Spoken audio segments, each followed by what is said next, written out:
All right, the next talk is Russ White, turning to us again, and you will watch him engineer versus complexity.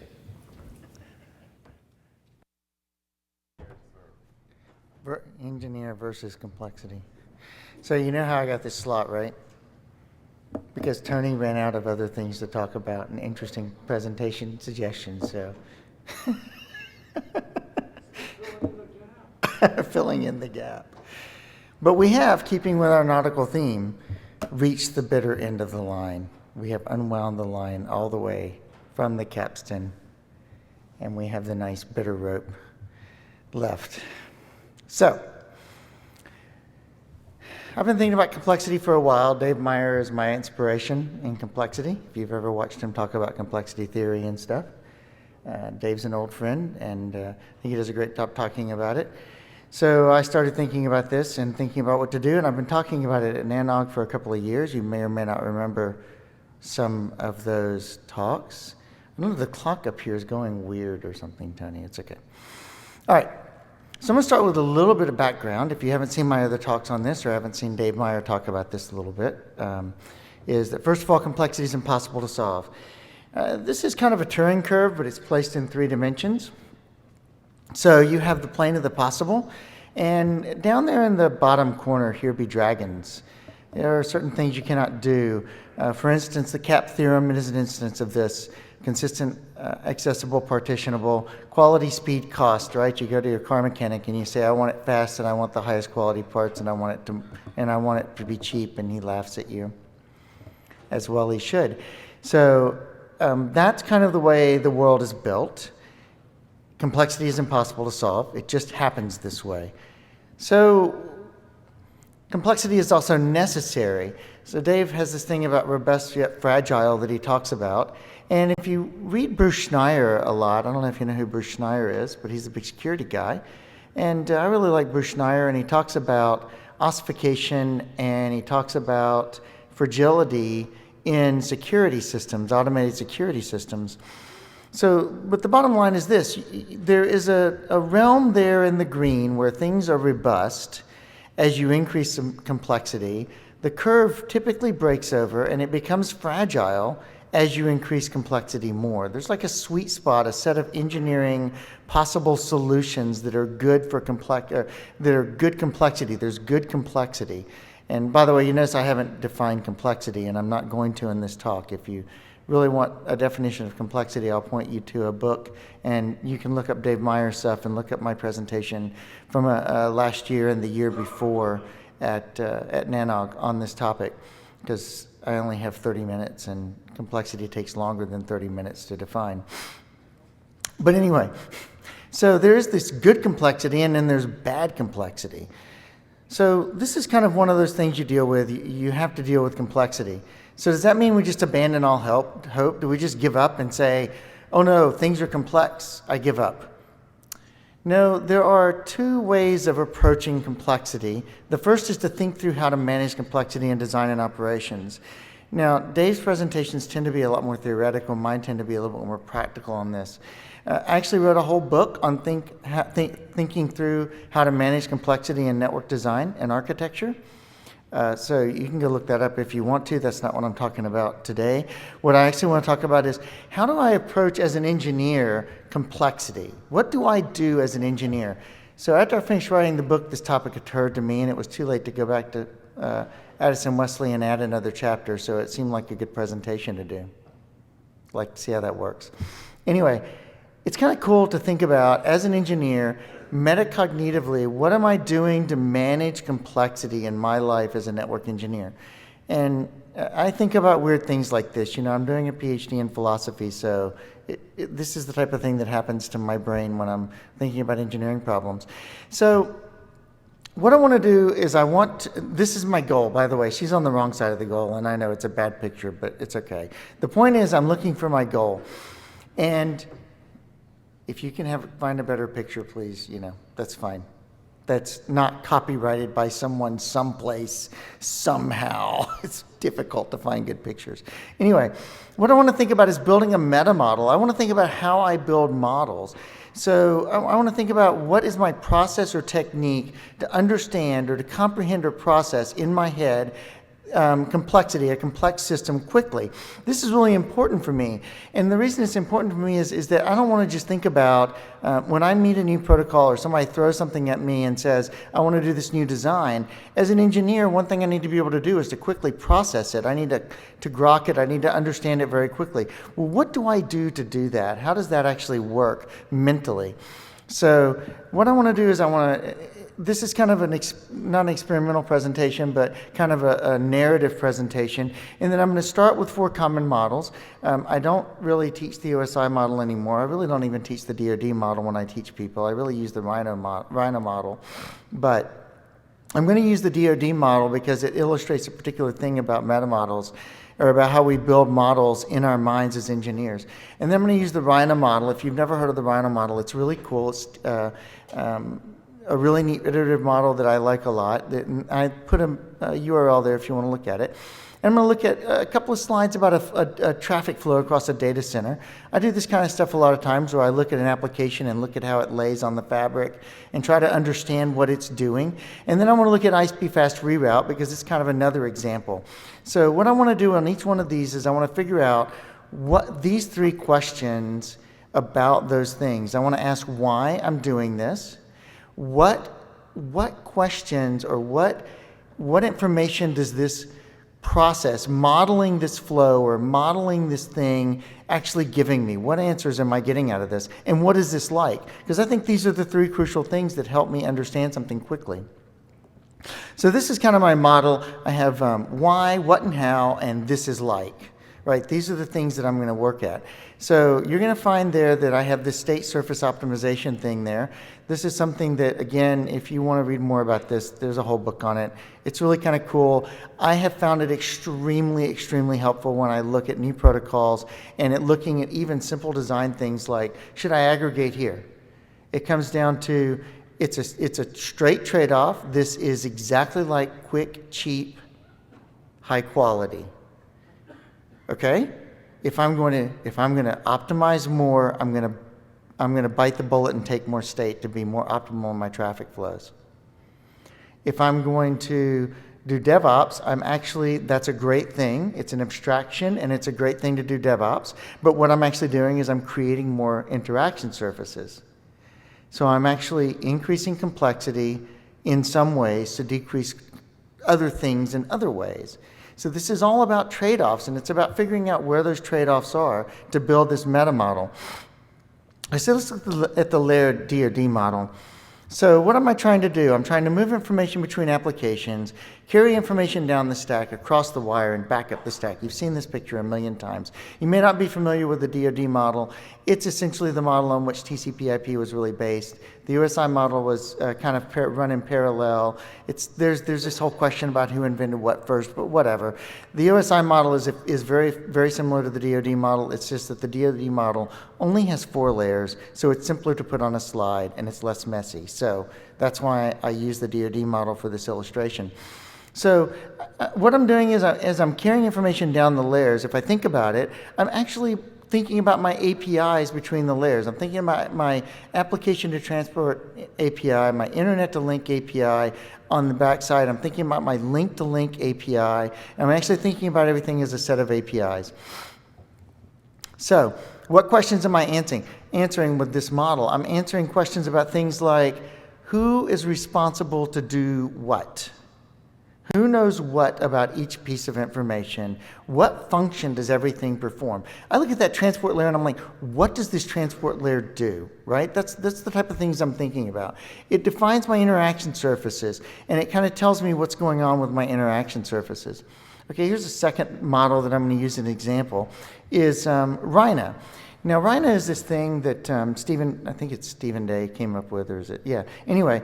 Dr. Day came up with. It's a really cool idea. It's an iterative model where what you do is you break down and you start thinking about what are the 4 things that a transport protocol does. What I do when I transport data is I have a transportation section. I have to actually transport the data. I multiplex, I handle errors, and I do flow control. Those are the 4 things that any set of protocols do. And what this model does is it teaches us that this is an iterative process. That I do this at layer 2, I do this again at layer 3, and I do this again at the application layer. And if you really think about it, this is actually what you do. That when I do TCP/IP, I actually have certain things that I'm assigning to different layers. So again, what am I looking at? What questions am I asking and answering? Again, I'm assigning responsibility. Who does what to the data? How does each process accomplish its goals? What are my interaction surfaces? So when I build a layered model of a network, I'm kind of thinking about those types of questions. Okay, so here's a Dataflow example. I did this when I was working at Ericsson, when I was talking about some different ideas about how to do mobile data flows in over a data center fabric. So here, just looking at this thing, so a mobile service device queries a DNS server for a service. The packet has to pass through my virtual edge. I have my flows going on here. When I pass through my virtual edge, I've got to think about OSS BSS. I've got to terminate my encryption. I've got to think about other edge services. Maybe I'm doing carrier-grade NAT. Maybe I'm not. I don't know, whatever those services might happen to be. And I have to think about where each of those functions take place in the network. Is it in a virtual machine? Is it sitting on a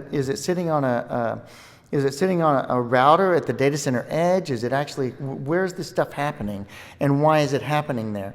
And then I have to think about, what does the DNS server do in response? And so I build these traffic flows of what I'm doing.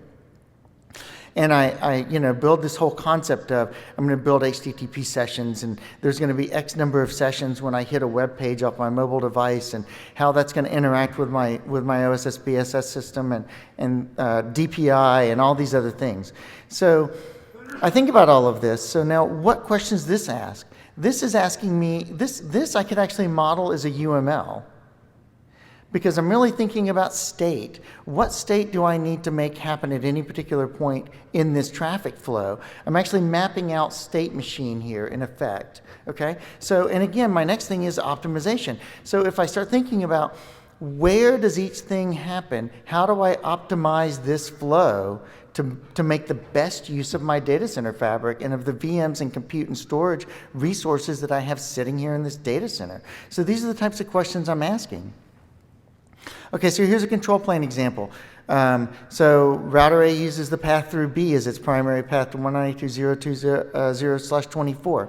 There's a path through C, but it's blocked by the control plane. Why? Because that is a potential loop. And this is what SPF and any sort of depth-first search algorithm is going to do, no matter what type of DFS you're playing with, whether it's Dijkstra's SPF or Bellman-Ford or Dual or Path Vector. It doesn't matter which one you use. They all do the same thing. They see the alternate path. They think it might be a loop, so they block it off. Great. So I'd like to be able to use C as an alternate path in the case of this link failure. So I can use a loop-free alternate, which allows me actually to reach through the concept of where that potential alternate path is, and I can think about how I can actually do this stuff. Okay, so now I'm modeling something slightly different. Again, I'm thinking about state and state machines and where this stuff happens. And now I'm start thinking about things like, if I do LFAs, how much state am I adding to the system? How often does that state change? Who needs to own that state? And who needs to manage that state when the network topology changes? Okay, so if you ever deal with failure domains, this is the best way. This is my rule of thumb for finding a failure domain is a failure domain is every router that needs to recompute SPF or the best path tree, however it computes the best path, if the topology changes. That's essentially what a failure domain is. So I think about this, and I start thinking about things like, how much state's going to be added here? Am I adding optimization? Here I'm trading off state against optimization. So now, if I look at these four models I've just went through really, really fast, and I know you're tired, and we're at the bitter end, and all of that, but what things am I looking at in common? Questions about state, surface, and optimization. Again, these are my trade-offs. Now, what are my other questions that are important? By the way, that's a porpoise. Get it? What's my porpoise? Anyway. Sorry, it's a really bad joke, but that's what you get when you get me as a speaker. You get bad jokes. So what other questions are important? Why? What is the problem I'm solving here? And are there other problems or solutions similar to this one that I've seen in the past that I can relate to, okay? What am I doing here? I'm building a mental model of how I can think about a problem in relationship to standard or solid engineering principles and try to understand what these do. So the why question is so important because it's an abstractor, right?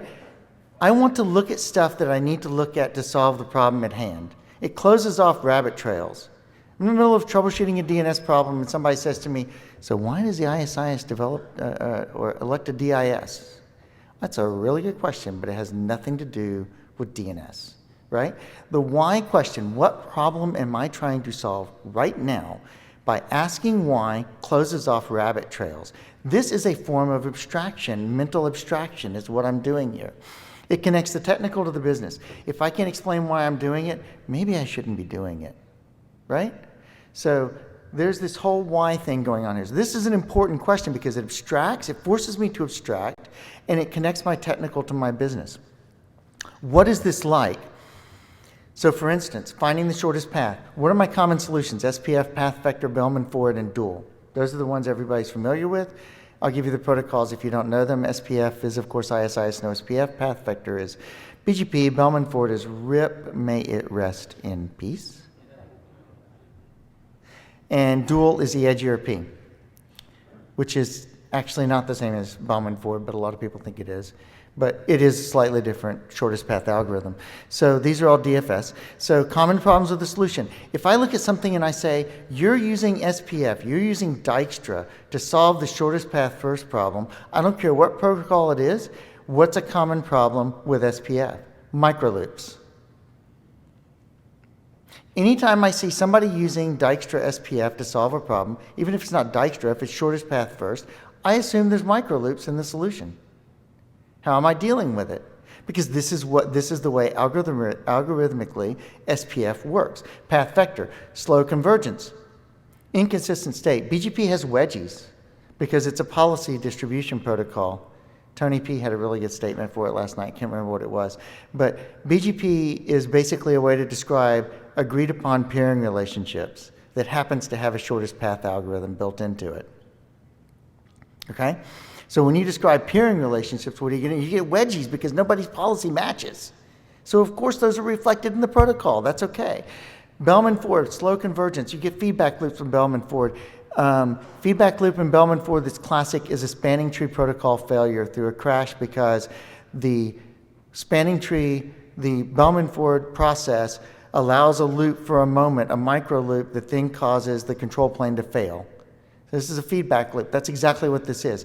Dual, what do I get during convergence and loop is I have feedback loop problems and I drop packets during convergence. I don't have micro loops with the EdgeERP. I actually drop packets. It's just a trade-off, right? So now I can think about this. If somebody tells me I'm doing something and I look at it and I recognize they're using SPF, I know what kind of problems to look for. That's a very good mental tool to have in your tool belt. Distributing data, right? Think about things, how do I distribute data? Flooding, multicast, unicast. Again, these all have the same sorts. They have their own problems. Everything is a trade-off here. Reliable data connection or transmission, right?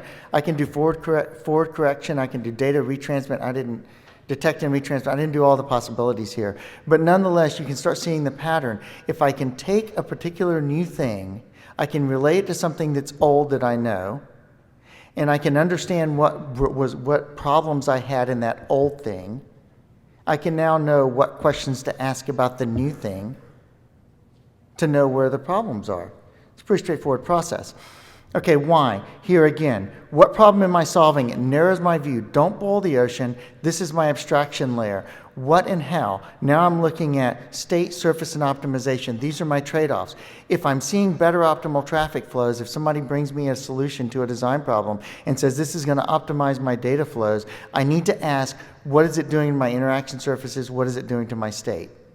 I must be adding state or an interaction surface someplace. I've got to be, because I can't get better optimization without doing one of those two things, right? So I know now what questions I need to be asking, which is kind of cool. This is like, has this problem been solved before? How was it solved, and what were the problems in solving the problem before? I should be able to directly relate these things. So this is a meta model to understanding complex systems quickly. I really like this. I've discovered that since I actually wrote this down and started thinking about it and trying to understand it, that it's actually implicit in a lot of what we do as engineers. It's just not, we just don't make it explicit, but this is kind of what we do. So I think it's really, really, really cool. Build an abstract model by asking the right questions. So the biggest issue with the abstractions, with the why question, is abstractions leak, right? Linsky's law of leaky abstractions, right? Abstractions leak. And so, for instance, aggregation leaks. If I change the metric, or if the A to B link fails, I'm not going to go through this whole thing, but you know, if your metric for your aggregate is dependent on a component that fails, the metric for the aggregate changes. Hence, the abstraction of the aggregate has now leaked through that there was a topology change behind it, right? This is a leaky abstraction. TCP retransmissions are, in a sense, a leaky abstraction. I'm looking at lower level stuff going on. I see a Q drop, which causes a failure in TCP. I'm actually leaking the abstraction of what appears to me to be a point-to-point connection, and I'm actually seeing stuff from underneath that show up in my TCP. Embedded IP addresses are my favorite leaky abstractions, by the way. We embed IP addresses in all sorts of things, and it really drives me a little bit nuts. But anyway, abstractions hide things, right? So this means you don't understand the system in detail as well as you'd like. But you can't build complex systems without abstractions. It's just the way it works. So the nice thing I've discovered is that the more models I build about something, the better I understand it. The more ways I look at something. If I understand the TCP IP stack from the OSI model, the DoD model, and the Rhino model, it actually helps me understand what's going on a lot better. Because now I have 3 models to wrap around this concept. So, again, very, very simple. Why? State, surface, and optimization, what and how, and then what is this like? These 3 questions, if you just think about these 3 questions, it's a really useful way, I'm finding myself, to nail down the complexity from an engineering perspective, from my perspective, to like conquer complexity when I see it. I see something that's really complex. If I just run this process and I think, what problem am I solving? Where's my state? Where's my surface? Where's my optimization? What am I optimizing for? At what cost on my state and surface? And state means both speed and amount. And then what is this like? Where have I seen this before? This smells like what? That I've seen in my past. And so I get past that, and I actually find that this is a lot easier for me to deal with. Hey, I got the dreaded blank slide, Tony. So that's it. So if anybody has questions, I am russ@linkedin.com. I blog at Packet Pushers if you don't know what that is. I blog at my own blog. You can find a link to it on my LinkedIn profile. And I'm always hanging around if you want to send me an email or jump on Slack and send me a question or whatever. So that's it.